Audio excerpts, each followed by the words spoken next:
Explore Hyderabad exclusive temple jewelry exhibition Nakshi Mela at Varahi Silver Jewelry KPHP.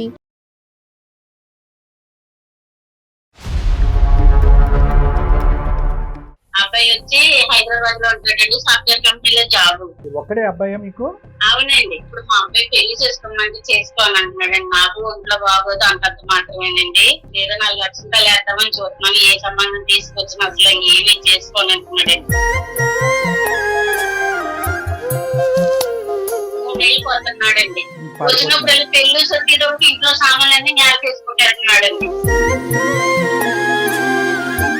వయసులో ఉండేటప్పుడు వచ్చే సంబంధాలన్నీ ఆ వంక ఈ వంక చెప్పి పడేసింది. ఒక్కటి రాని ఇలా లవ్ చేసిన అమ్మాయిని కూడా ఒప్పుకోవాలా. ఆ అమ్మాయి నా ఇంటి ఎదురుగానే దిగింది. 6 అడుగులు ఎత్తున్న అమ్మాయిని తెచ్చి నాకు కడుతుంది. మొన్నేమో సంబంధాలను పట్టుకెళ్తే అంకుల్ అంటుంది ఆ అమ్మాయి. ఏడ సార్ ఎలా పోతాను నేను సంబంధాలకి? నా ఏజ్ ఎంత సార్? 20 ఉండేటప్పుడు వస్తాను పెళ్లి. ఇప్పుడు 30-40 వచ్చేస్తుంది దగ్గరలో. ఇంకెప్పుడు సార్ నేను పెళ్లి చేసుకుని పిల్లలు ఎప్పుడు కట్టాను? నా బతుకు అయిపోయింది. ఇంకా బతుకు అయిపోయాక పెళ్లి అయితే నాకు అర్థం కాదు సార్. అతని ఆవేదన అతనిది. 40 సంవత్సరాలు వచ్చిన వాళ్ళు కూడా పెళ్లి చేసుకుంటున్నారు. 2 పిల్లలు ఉన్న అమ్మాయిని తెచ్చి ఈ అమ్మాయిని పెళ్లి చేసుకోమంటుంది. అలా ఆయన చచ్చిపోయాడంటే నన్ను చేసుకోమంటుంది. కొన్ని సరితూగే సంబంధం అనేది తీసుకురండి. ఆంటీల్ని అంకుల్ని వీళ్ళందరినీ తీసుకొచ్చి. మొన్న వెళ్ళేటప్పుడు ఏమన్నది ఆమె? తీసుకోండి ఎందుకు ఎదురుగా దాన్ని చూస్తే నాకు మెంటల్ వచ్చేస్తుంది. ఎవరు ఇంటి ఎదురుకుండా వచ్చిందంట సార్.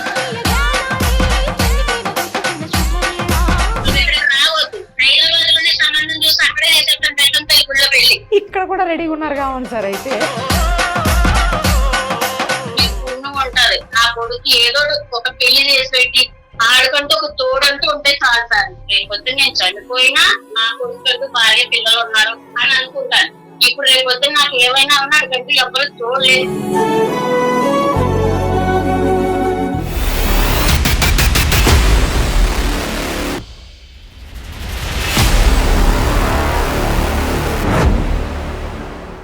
సుమన్ టీవీ అందమైన జీవితం కార్యక్రమానికి స్వాగతం. ప్రస్తుతం మనతో పాటు ఉన్నారు ప్రముఖ సైకియాట్రిస్ట్ డాక్టర్ కళ్యాణ్ చక్రవర్తి గారు.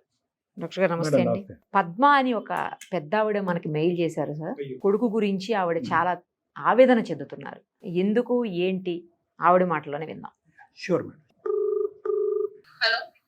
హలో అమ్మా, నమస్తే అమ్మా. పద్మ గారేనా? అవునండి. ఎవరండి మీరు? అమ్మా నేను నిరుపమ, సుమన్ టీవీ అందమైన జీవితం కార్యక్రమం నుంచి కాల్ చేస్తున్నాను. మీరు మాకు మెయిల్ చేశారు కదా, అందుకనే ఫోన్ చేశానమ్మా.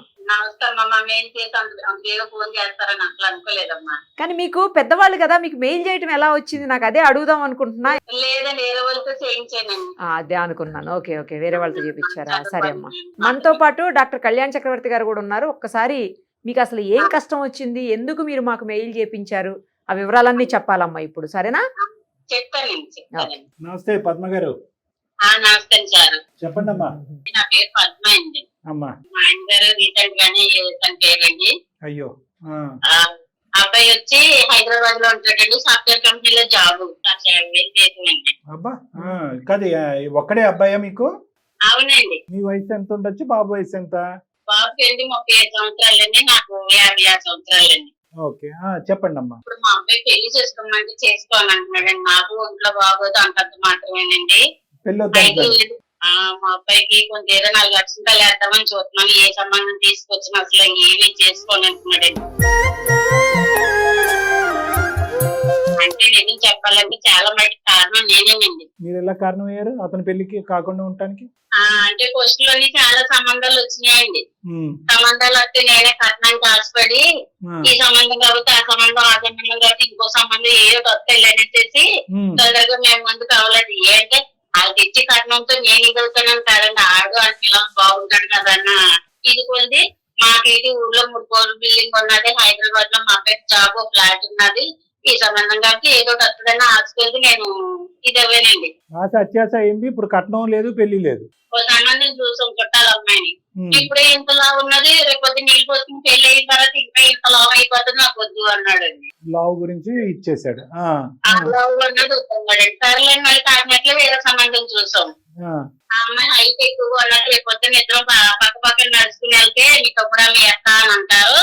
ఆ సంబంధం వద్దన్నాడండి. అది ఇలాగే ఇంక ఏ సంబంధం చూసినా పిల్ల నల్లగా ఉన్నది అంటున్నాడు, జుట్టు లేదంటున్నాడు, ముక్కు బాగాలేదు అంటున్నాడు, కొల్లు బాగాలేదు అంటున్నాడు, ఇంక ఏదో తొంపెడుతున్నాడు కానీ పెళ్లి అయితే చేసుకోండి అంటున్నాడు. ఇప్పుడు కట్నం బిజినెస్ అసలు లేనే లేదు. ఇప్పుడు కట్నం కాస్త గాలి కట్నం కూడా ఏమి లేదండి. ఏంటంటే నాకు ఒంట్లో బాగుంటలేదు, ఏదో ఇటు పెళ్లి చేసేస్తే అక్కడంటూ ఒక తోడు భార్య పిల్లలు ఉంటారని ఆశపడుతున్నాను. ఏది ఎప్పుడు ఉంటామో ఎప్పుడు పోతామో తెలియదు, ఉన్న రోజులన్నా ఆ పిల్లలతో గడుపుతామని నేను ఆశపడుతున్నాను. మిగతావన్నీ బానే ఉన్నాయమ్మా, ఉద్యోగం గానీ లేదంటే అన్ని ఓకేనండి. పెళ్లి ఊసెట్టినప్పటికి ఇప్పుడు నెలలు అయితే నెలకి వచ్చి పోడండి. ఇప్పుడు 2 నెలలకి ఏకంగా ఇప్పుడు 3 నెలలకు వస్తున్నాడండి. వచ్చినప్పుడు పెళ్లి సొట్టేటప్పుడు ఇంట్లో సామాన్లన్నీ నేలకేసుకుంటేస్తున్నాడండి, దేవత్వం చేసేస్తున్నాడు, వెళ్ళిపోతున్నాడు. పెళ్ళన్న ఊస్తే వెనక్తో లేదండి. నేను మీ ప్రోగ్రాలు కూడా నేను చాలా చూసాను. మీరు కౌన్సిలింగ్ అయ్యిస్తారు, పంపుతారు, ఏం చేస్తారో ఎలా చేస్తారో నాకు తెలియస్తారు. మీకు పుణ్యం ఉంటారు. నా కొడుకు ఏదో ఒక పెళ్లి చేసి పెట్టి ఆడుకుంటూ ఒక తోడంటూ ఉంటే చాలు సార్. ఇప్పుడు ప్రస్తుతం ఏమన్నా సంబంధం ఉందమ్మా, రెడీగా ఏమన్నా ఉందా? అంటే సార్ సంబంధాలు ఉన్నాయి సార్, అబ్బాయి ఒప్పుకుంటే చాలు. ఉన్నాయి కానీ చూడటానికి కూడా ఇష్టపడట్లేదు. ఇదివరకు అయితే ఫోటోలు గట్రా చూసేవాడు, ఇప్పుడు అవి కూడా చూడటానికి తనేమంటున్నాడంటే నేను అంకిల్లాగా ఉంటాను, నాకేమో చిన్నపిల్లలు అంటున్నారు, అంకులు అంటాను, ఏ వయసు చేసుకున్నాడు అంటే ఇప్పుడు ఏ వయసులో వాళ్ళు ఆ వయసులో దొరుకుతారని దొరకన్నాడు. మరీ చిన్నపిల్లలు తీసుకొచ్చి మనము చేస్తాం, ఆడి వయసు దగ్గర ఉన్నాయి మనము చేస్తాం. అసలు ఒప్పుకోవాలి కదండి. ఈ అబ్బాయి నాకు పెళ్ళొద్దు, ఏ పిల్లం లేకపోతే బతకలేమా, ప్రశాంతంగా ఉండేవా, ఏదో ఒకటి నా ఆశ ఎలా తీరుతుంది సార్, నా తప్పైంది అంటున్నాను కదా, నా ఆశ ఎలా తీరుతుంది. అది 4 లక్షలు వేసేసాను అనుకోండి, రేపొద్దు నేను చనిపోయినా నా కొడుకు భార్య పిల్లలు ఉన్నారు అని అనుకుంటాను. ఇప్పుడు రేపొద్దు నాకు ఏమైనా ఉన్నాడు కంటే ఎవరు చూడలేదు, ఉంటారు అందరూ తినేసి పోయేవాళ్ళే, మన కష్టపడితే చూసి వాళ్ళు ఒక్కరు ఉండరు. అది 110% మనిషికి మనిషి తోడు కావాలి, కుటుంబం అనేటటువంటిది పెరగాలి, వంశోద్ధారకుడు ఉండాలి అనేది మాటలు మంచి మాటలే. కానీ రేపొద్దున బలవంతంగా పెళ్లి చేస్తే కనుక ఇష్టం పెళ్లిలో ఇతను ఇబ్బంది పడి ఆ అమ్మాయి ఇబ్బంది పడి మళ్ళీ ఏకాక అయ్యే పరిస్థితి ఉంది కదా. మరి అప్పుడు అది కూడా మనం ఆలోచించాలి కదా. మీరేమొచ్చి నా ఆరోగ్యం బాగాలేదు, 4 అక్షంతలు ఆరోగ్యం చెప్పిలా చెప్పాలని నాకు చెప్పిలా చెప్తే ఎన్నోళ్ళది ఎవ్వరు ఉండరు. మీరు ఎంతో మందికి చెప్పారు, ఎంతో మందిని కలిపారు, నేను చూశాను కదా సార్. అలాగే కొన్ని మంచి మాటల మీద అలా కాదు ఇలా కాదని అట్లపోతే 4 ఆడు ఎదుర్కొంటా 4 తిట్టినా పర్వాలేదండి, నేను ఏం అనుకోను. తిట్టాలన్నా కూడా తిట్టలేం కదమ్మా. మీరు అనుకున్న దాంట్లో ఏముంది? ఆ అబ్బాయికి ఎక్కడో లోపల మీ మీద ఒక కోపం ఉందంటే వచ్చినప్పుడు సంబంధాలు వయసు ఉన్నప్పుడు మీరు కట్నం కానుక అని చెప్పి పోస్ట్పోన్ చేసి మంచి సంబంధాలు వెనకేస్తారు. కాబట్టి ఇప్పుడు వచ్చేటటువంటి పొడవు పొట్టి లావు ఈ బేసిస్ మీద చాలా మట్టుకు ఆడేసి అడగొట్టుకున్నాడండి. నేను నా తప్పున్నారు కాదంటలేదు, వచ్చిన సంబంధాలు కొన్ని ఆడేసి అడగొట్టుకున్నాడు. సర్లే అమ్మా, ఇప్పుడు చూద్దాము, ఒకసారి అతనితో కూడా మాట్లాడదాం. అబ్బాయి పేరేంటి పద్మ గారు? పవన్ అండి. పవన్. ఓకే, ఒకసారి మీకు కలపటం వస్తుందా కాన్ఫరెన్స్ కాల్? మా పక్కన ఉన్నాడు కలపమంటాను. కలపమనండి అమ్మ ఒకసారి. The person you are speaking with has put your call on hold. Please stay on the line. Hello బాబు. చెప్పమ్మా. సారు మాట్లాడతారు, ఒకసారి మాట్లాడమ్మా. ఎవరా సారు? ఎందుకు?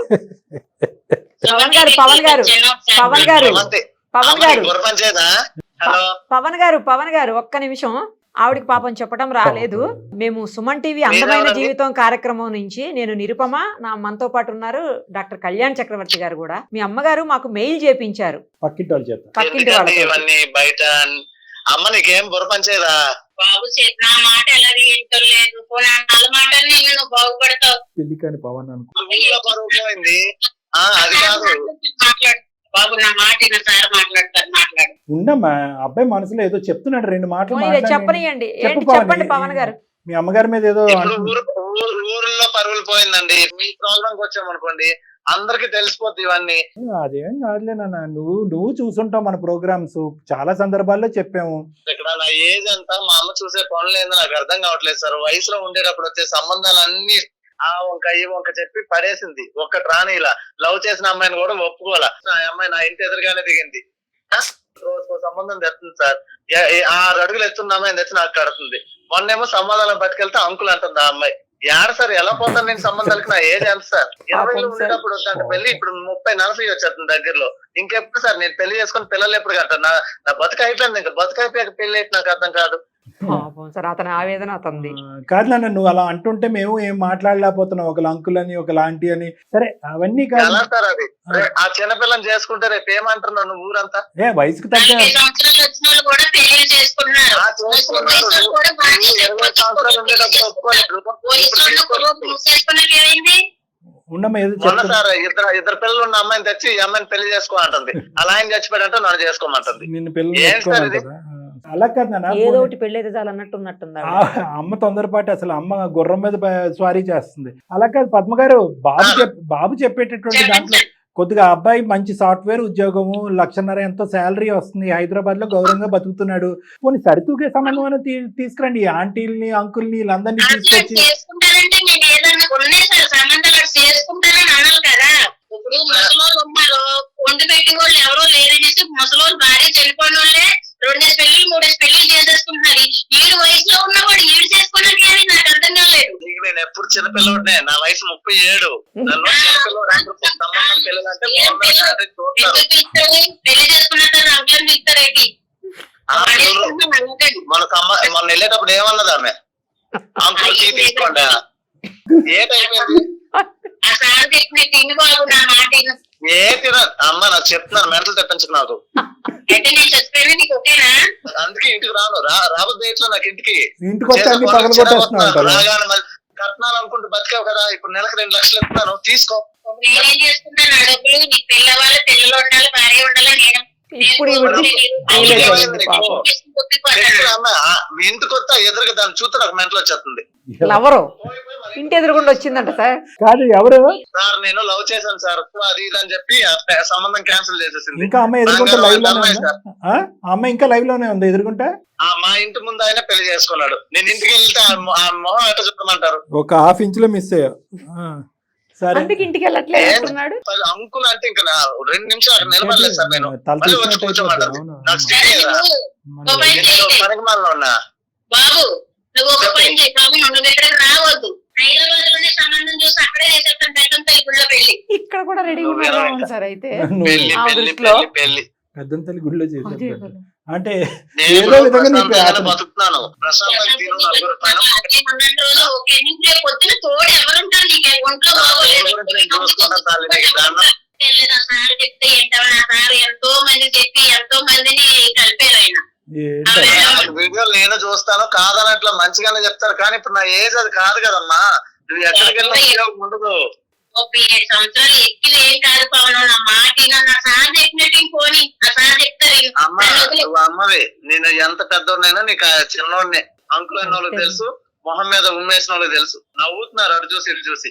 ఇదిగో సార్ ఇలాగే మాట్లాడుతున్నారు సార్. ఉన్న పద్మ గారు, ఏం మాట్లాడండి మీరు ఇందాక అన్నారు కదా పెళ్లి కాదు. పవన్ ఇది నాన్న హాస్యం తర్వాత ఒక్క 2 నిమిషాలు విన్నానా? అమ్మ పద్మ గారు, మీరు 2 నిమిషాలు ఓపి పడతానంటే నేను బాబుతో మాట్లాడతాను. ఒకటి, ఇప్పుడు మీరు పెళ్లి అని చెప్పి అతని జీవితం మీద పెళ్లి అంటేనే విరక్తి, పెళ్లి అనే పదం అంటేనే వాంతి అయ్యేటట్టుంది. ఆ పరిస్థితి తీసుకొచ్చారు. ఇలాంటి పిల్లల్ని బలవంతంగా తీసుకెళ్లి కట్టబెడితే కనుక 3-4 ముచ్చట అవుతుందమ్మా అక్కడ. అనవసరంగా తర్వాత కోర్టులు డైవర్సులు అని చెప్పి కొట్టుకు సావాలి. ఇంకొకటి జీవితం ఎందుకు అంత అబ్బాయిని మరీ అంత రేపో మాపో మీకేదో ప్రాణాలు హరించిపోయేటట్టు, రేపో మాపో ఏదో ఉపద్రవం వచ్చేటట్టు మాట్లాడుతున్నారు. ఆగండి, పెళ్లి ఎంత ఇంపార్టెంటో రేపొద్దున పెళ్లి చేసుకున్న తర్వాత ఆ పెళ్లిని కాపాడుకోవటం కూడా అంత ఇంపార్టెంట్. ఈరోజు మీరు బ్లాక్మెయిల్ చేసి భయపెట్టి కింద మీద పడి కొట్లాడుకుని అతను టీవీలు ఫోన్లు పగలగొట్టి పెళ్లి చేసుకుని ఎవరిని ఉద్ధరిద్దామని, అంతేనా? పెళ్లి అయిపోవాలి, అక్షింతలు వేసేయాలి, ఒక మనవడిని ఎత్తేసుకోవాలి, అంతేనా కాన్సెప్ట్? అంత ఈజీ కాదమ్మా. ఆ అబ్బాయిలో అసలు ఆవగింజ అంత పెళ్లి మీద ఒక రెస్పెక్ట్, గౌరవం కూడా ఇదివరకు ఉండేది, పోయింది. మీరు అప్పుడేమొచ్చి కొలమానం చేశారు, తూకం వేశారు. అప్పుడు కులం అన్నారు, గోత్రం అన్నారు, కట్నం అన్నారు. ఆ అబ్బాయికి పెళ్లి వయసు ఉన్నప్పుడు ఇష్టపడినప్పుడు ఇష్టమైనటువంటి అమ్మాయికి చేయలేదు. ఇప్పుడు కళ్ళెదురుగుంటా ఆ అమ్మాయి ఎదురింటి అతనితో హ్యాపీగా పెళ్లి అయిపోయింది. వాళ్ళకి 2-3 పిల్లలంట. ఇక్కడ ఇతను కడుపు కాలిపోదా? మీ ఇంటికే రావటం మానేశాడు అతను. మీరు పెద్దవాళ్ళు అసలు మీరు పట్టిన కుందేలకు 3 కాళ్ళు అంటే 3 కాళ్ళు. అప్పుడు ఏమైపోయింది? ఇంగితం ఆలోచన. అప్పుడు ఈ అబ్బాయి భవిష్యత్తు గురించి ఆలోచించలేదా? ఎందుకమ్మా తల్లిదండ్రులు ప్రతిదాన్ని చోట పిల్లల్ని ఏదో పావుల్లాగా వస్తువుల్లాగా వాడుకుంటారు? మీరు అనుకుంటే పెళ్లి, మీరు వద్దనుకుంటే పెళ్లి కాదు. మీకు కావాల్స్తే కోడలు కావాలి, వద్దనుకుంటే వద్దు. ఇంతేనా? బాగా చెప్పారు సార్. సరేలే, ఇప్పుడు అమ్మను కూడా అనేది ఏముంది నాన్న చనిపోయి సంవత్సరంన్నర అయింది, ఆ బాధలో కూడా ఆవిడ ఉంది. అవును. ఏదో షుగర్ బీపీ ఏవో ఉన్నాయని చెప్పి మెయిల్లో పెట్టింది, ఆరోగ్య పరిస్థితి కూడా అంతంత మాత్రం ఉంది, గుండె జబ్బు కూడా ఉందని. సార్ నేను నెలకు 1,00,000 పంపించి ప్రశాంతంగా ఊర్లో, సార్ మాది పల్లెటూరు, ఓ 10,000 ఇస్తే ఇంటి చాకరీ అంతా చేసేటోళ్ళు ఉన్నారు, ఎక్కడెక్కడికో పట్టణాలకు పోయి 10,000 చేస్తున్నారు సార్. 10,000 ఇచ్చాయి, 90,000 ఇదే పెట్టుకో. అంటే పనులు సొంతోళ్ళు పనోళ్ళు ఒకటైతారా? పవన్ పనులు పెట్టుకునే స్తోమత ఉంటే పెళ్లిళ్ళు అక్కర్లేదా, భార్య పిల్లలు అక్కర్లేదా, కోడళ్ళు అల్లుళ్ళు అక్కర్లేదా? అంటే డబ్బులతో అన్ని కొనేసుకోవచ్చు. నేను కాదనట్లేదు సార్, నా ఏజ్ ఇప్పుడు ఎంత సార్? ఇంకో పవన్ 10 సంవత్సరాలు అయితే నా బతుక అయిపోయినట్టే సార్. ఈ 10 సంవత్సరాల్లో ఎప్పుడు పిల్లల్ని అంటాను, ఎప్పుడు ఇంకా వాళ్ళకి ఎవరు ఉంటారు సార్ నేను లేకుండా? నువ్వు 57కి మీ అమ్మగారి వయసు అయిపోయింది అంటున్నావు, నువ్వు 37కే నీ వయసు అయిపోయింది అంటున్నావు. బిలే ఉన్నారు తల్లి కొడుకులు, అది కాదు కదా.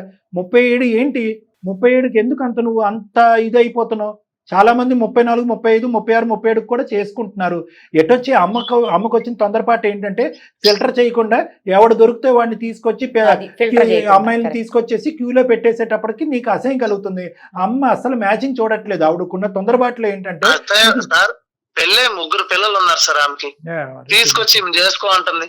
మరీ టూ మచ్ అమ్మ పద్మ గారు, అసలు కరెక్ట్ గా లేదు. మంచి ఆమె, నేను వాళ్ళ ఇంటికి వెళ్తుంటాను అప్పుడప్పుడు. ఎట్లా సార్ అనేది అమ్మ పద్మ గారు? ఒకటి ఇప్పుడు నేనేమంటున్నానంటే, అమ్మ చూడండి, చిన్నపిల్లలకు కొంతమంది ఉంటారు, స్కూల్ అంటే భయం అంటారు. తల్లిదండ్రులు ఏం చేస్తారు, అరే స్కూల్కి ఎప్పుడు వెళ్తావు, ఇప్పుడు వెళ్తావు, రేపు వెళ్తావు, ఎల్లుండి నుంచి వెళ్తావు అని చెప్పి స్కూల్ అంటే కనుక కొన్ని 2-3 రోజులు పోయిన తర్వాత, ఒక 2-3 వారాలు పోయిన తర్వాత అది స్కూల్ అంటేనే వాంతి అవుతుంది. అలా చేస్తారు మీరు పెళ్లి గురించి. అంటే పెళ్లి అనేటటువంటిది ఒక అసహించుకుని ఏవగించుకుని పెళ్లి వద్దు అనే సబ్జెక్ట్ కాదు ఈ అబ్బాయి. పెళ్లి కాని ప్రసాద్ అలాగేదో పెళ్లి కాని పవన్ అని అతను అనుకుంటున్నాడు కదా, ఆ క్యారెక్టర్ కానే కాదు.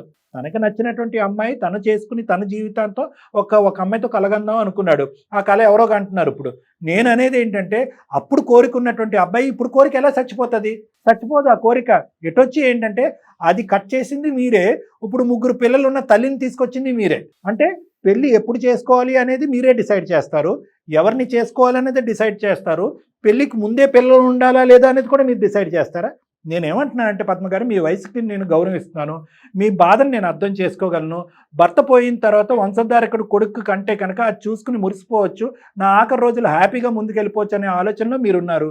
కానీ దానివల్ల ఆ భయం వల్ల ఏమవుతుందంటే తొందరపాటుతనం పెరిగిపోయింది, అనాలోచితం పెరిగిపోయింది, భయం ఎక్కువైపోయింది. సో ఏమంటున్నారు, ఎవరో ఒకరు వస్తారు, ఇరుగు పరుగు మీ చుట్టాలు అందరూ ఉంటారు కదా, ఏ పవన్కి ఎప్పుడు పెళ్లి చేస్తావు అని అంటూ ఉంటారు కదా.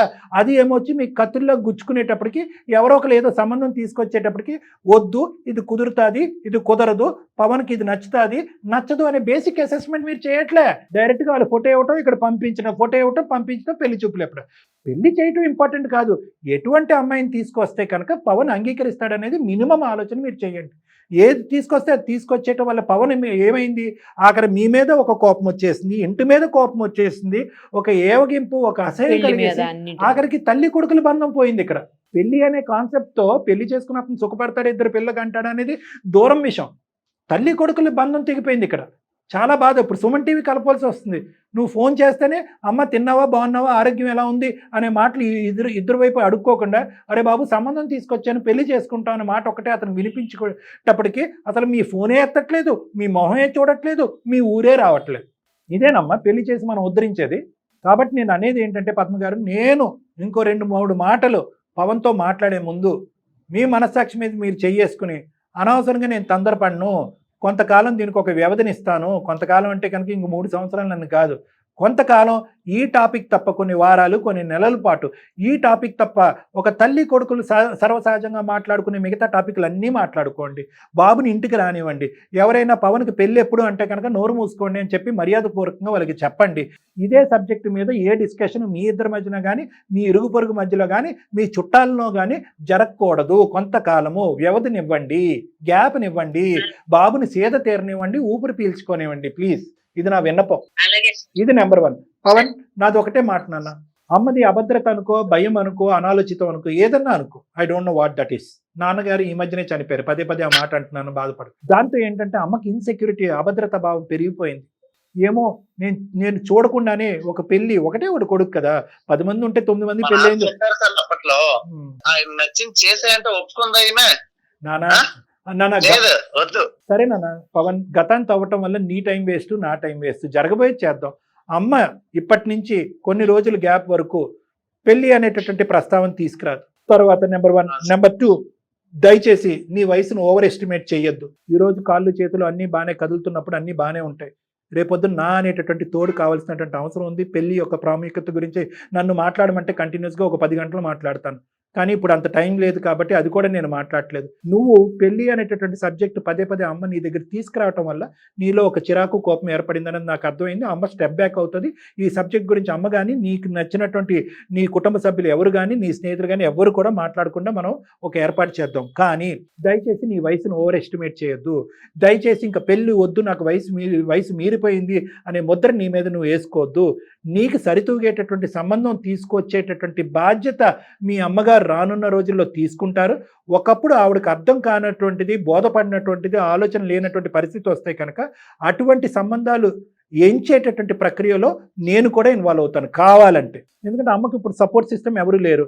ఎవరో ఏదో సంబంధం తీసుకొస్తే వెంటనే ఒకసారి నేను నీతో మాట్లాడి నీ ఇష్టాలు ఏంటి అనేది తెలుసుకున్న తర్వాత అమ్మకి అటువంటి పెళ్లి సంబంధాలు చూసేటటువంటి హెల్ప్ ఏదైనా కావాలంటే అది నేను కానీ నిరుపమా మేడం కానీ మీ అందరూ కూడా మీ అమ్మగారికి నేను హెల్ప్ చేసి సరితూగేటటువంటి సంబంధం, ఒక 10 సంబంధాలు వచ్చినాయి అనుకో, నీకు నీ ఇష్టాలు బట్టి సరితూగేటటువంటి సంబంధమే నీ ముందు ప్రవేశపెట్టడానికి ప్రయత్నం చేస్తాం. కానీ దానికంటే ముందు నీ సైడ్ నుంచి మాకు కావాల్సింది ఏంటంటే అమ్మని అసహించుకోవద్దు, అమ్మని తిట్టుకోవద్దు, అమ్మ మీద అగౌరవంగా మాట్లాడే పరిస్థితులు వద్దు. అంటే నాకు ఇష్టమే సార్. ఈ పెళ్లి విషయంలో తప్ప నాకు ఆమె తప్ప నాకు ఎవరున్నారు సార్ చెప్పండి మీరు. సరే, ఇప్పుడు నేనేమంటున్నానంటే ఫస్ట్ ఆఫ్ ఆల్ ఒక తల్లి కొడుకుల్లాగా మీరిద్దరు ఉండండి. ఈ పెళ్లి అనే సబ్జెక్ట్ వల్ల మీ ఇద్దరి మధ్యన దూరాభారం పెంచుకోకండి. అమ్మ దగ్గర కలిసి వస్తూ ఉండు, ఊరెళ్ళు, అమ్మతో పాటు కూర్చో, అమ్మ చేసినటువంటి కమ్మటి భోజనం తినిరా, అక్కడ నిద్రించు. అది కూడా ఆ అమ్మకు కూడా ఆ గ్యారంటీ, నా కొడుకు నాకు దూరం అవ్వట్లేదు అనే గ్యారంటీ. ఆ పిచ్చి తల్లి ఏం చేస్తుందంటే పెళ్లి చేసేస్తే కనుక నీకు ఒక తోడు వస్తే కనుక ఆవిడ హ్యాపీగా ఉండొచ్చు అనేటటువంటి బాధ భయంతో ఆవిడకి నీతో ఉండే బంధం ఏమైపోతుందని కూడా ఆలోచించట్లేదు ఆవిడ. నాకు ఆ విషయం అర్థం అవుతుంది. కానీ ఎప్పుడైతే నేను ఈ పెళ్ళికి వెళ్తున్నానో ఆంకులు ఈ పెళ్లి కాని ఇవన్నీ మాట్లాడినాక నాకు వెళ్ళి మాట్లాడేది అవసరమా? అంత దూరం వెళ్ళి నచ్చలేదంటే అది ఎలా నేను తీసుకోవాలి? అవన్నీ అర్థమైంది. నేను మాట్లాడింది కూడా అర్థమైంది కదా. పెళ్లి అనేది అప్పుడే డిలీట్ చేయవలసిన అవసరం లేదు. నీకు వయసు మితిమీరిపోలేదు.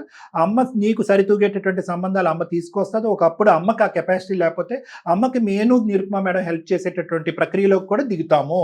Please, okay? ఇంతవరకు నాకు నిరుపమా మేడంకి ఇద్దరికి నువ్వు చక్కగా కోఆపరేట్ చేసినందుకు థ్యాంక్ యూ నాన్న.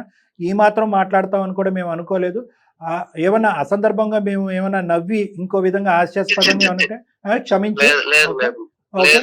సరేనన్నా, సరే, మనం మళ్ళీ ఒకసారి కలుద్దాం హైదరాబాద్ లో. ఈ లోపల అమ్మతో ఒక 2 మాటలు మాట్లాడాలి. నువ్వు ఫోన్ పెట్టేసాను. Okay, bye Pavan. God bless you, all the best. Bye. మీరు కట్ చేసేయండి. నువ్వు పెట్టేనన్నా అమ్మతో మాట్లాడు. పద్మ గారు 2 నిమిషాలు వినండి అమ్మా. ఆ అబ్బాయి మాట్లాడేటటువంటి ప్రతి మాటలో ఒక అర్థం ఉంది. అసందర్భంగా అనవసరంగా పనికిరాని మాట ఒక్కటి కూడా మాట్లాడలేదు ఆ అబ్బాయి. చక్క చదువు తగ్గట్టుగా ప్రవర్తించాడు, ఉద్యోగం తగ్గట్టుగా ప్రవర్తించాడు, మీరు పెంచినటువంటి విధంగా మాట్లాడాడు. అన్నీ కూడా బ్యాలెన్స్డ్గా ఉన్నాయి. అలాంటి అబ్బాయికి ఏదో దొరికితే ఒక అమ్మాయిని చేసేద్దామనే ఆలోచన ప్రధానంగా తల్లిగా మీకు ఉండకూడదు. చక్కటి పిల్ల, ఓకే, ఆలోచన ఉన్నటువంటి పిల్ల, వయసుకు తగ్గట్టు పిల్ల. మీరు ఏది పడితే తెచ్చేటమే మేడం. పిల్లల్ని, మనవుల్ని, మనవరాణులు ఉన్న వాళ్ళందరినీ తీసుకొచ్చి క్యూ కట్టేస్తే ఆడికి అసలు పెళ్లి మీద ఇష్టమే పోయింది, చచ్చిపోయింది ఇష్టం. ఫస్ట్ పెళ్లి మీద ఇష్టం పెంచే విధంగా మనం మాట్లాడాలి, ఆలోచించాలి. కాబట్టి నేను ఇందాక చెప్పాను కదా, కొద్దిగా మీ యొక్క ప్రయత్నాన్ని విరమించుకోండి, తాత్కాలికంగా సస్పెండ్ చేయండి. దయచేసి ఆలోచించి నెక్స్ట్ స్టెప్ వేయవలసిన అవసరం ఉంది. ఈ లోపల తల్లి కొడుకు ఇద్దరు కూడా హ్యాపీగా మాట్లాడుకోండి, ఓకేనా?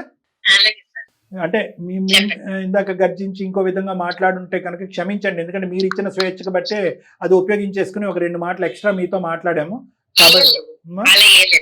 రైట్, ఓకే అమ్మా. నమస్తే అమ్మా, థ్యాంక్ యూ పద్మ గారు. ఉంటానమ్మా. చాలా మంచి కౌన్సిలింగ్ సార్ ఇది. అదే, అవును మేడం, బాగా అనిపించింది. ఉపయోగపడాలి, ఇద్దరికి ఉపయోగపడాలి, తల్లికి ఉపయోగపడాలి, కొడుక్కి ఉపయోగపడాలి, ఇద్దరికి కూడా చాలా మంచిగా చెప్పారు. ఎవరికి చెప్పాల్సిన రీతిలో, ఎవరికి చెప్పాల్సిన పద్ధతిలో వాళ్ళకి చెప్పారు. బాగుంది సార్. దాంతో వాళ్ళు మారి మంచిగా అవుతారు. ముందు ఫస్ట్ వాళ్ళిద్దరు మధ్య బంధం గట్టిపడితే తల్లి కొడుకుల బంధం, దట్ ఈస్ మోర్ ఇంపార్టెంట్. మిగతా అన్ని ఆటోమేటిక్ జరుగుతాయి. Thank you. నమస్తే.